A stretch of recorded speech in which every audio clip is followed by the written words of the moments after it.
Yeah, this was fun kind of categorizing my presentation or my stocks into different groupings. So it's easy to sort of absorb here. So here's all 19 of them. I posted them in the chat. What's interesting is there's so many characters, I had to split it up into two. So this is in alphabetical order. This is by grouping. So I'm you can see enterprise software here and cloud infrastructure. So there's a lot in the software space. And then some of these, Shopify and Square, you might think of them as payments or e-commerce, but I think of them as more small business facilitators along with Etsy. My e-commerce corner down here, I have a little e-commerce around the globe, no Amazon. And I have a few miscellaneous here that are in categories by themselves: programmatic advertising, insurtech, and my only healthcare stock is Teladoc. So what's interesting is these 19 share a lot of common traits, and we'll walk through them. First of all, 17 of them, and you notice there were two that disappeared. So Viva and Lemonade both disappeared. Viva was close. It had a 29% year-over-year revenue growth recently. Lemonade is growing very fast, but its revenue, they made a switch last year where they cede about 75% of their revenue to reinsurance, which limits their risk.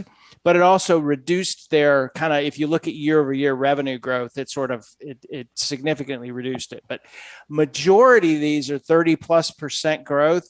And the average for last quarter of these 17 was 81% growth. So a number of these are growing in triple digits to bring that average up. So very high growth portfolio. A lot of them are early stage. So 13 of them are $2 billion or less in annual revenue. You can see some of these Square and Shopify are pretty big. Some of the e-commerce names were pretty big. JD is the largest one. But still, a lot of them are early stage and still kind of on their way to proving themselves. Founder-led or founder-involved, 15 of the 19. So we always like to see when a founder sticks around and, and some of these companies are a decade or more old, been around. So having their founder still is involved is pretty interesting. Of course, you get high growth. You get early stage. You also get high price to sales ratio. And 17 of them have 12 or higher. So usually when you get into the double digits, you scare away the value investors. And certainly it gets into SaaS territory, software as a service, which tend to have higher price to sales ratios. And interestingly enough, my average of these 17 is 37, which is a pretty nosebleed price to sales ratio for a lot of folks. Be interesting to see what Matt and Anand have to say about that. They're investing in growth too. 14 of them have either negative operating income or operating income that are in the low single digits. So everybody's taking their profits and they're throwing it into research and development. They're throwing it into marketing. They're throwing it into infrastructure. And so they're really primed to fund their growth. And lastly,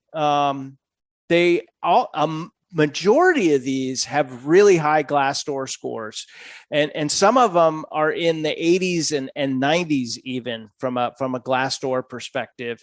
And it's really nice to see both kind of a combination of founder-led and Glassdoor scores. Gives you a really nice feel for culture. And I think as companies, we're going to have a talent battle here soon as unemployment goes down and job openings go up. Is the companies that are going to win in my book are the ones that have great cultures and founder led. And these aren't mega caps either. So they're still kind of small. It's not small cap by any stretch of the imagination, but under 80 billion, you think about NVIDIA, which is almost $500 million. Some of these other, Google, Apple, those are in the trillions. So to have companies in the $80 billion, under $80 billion range is, to me, still smallish. And that, to me, that means that they have plenty of room to grow.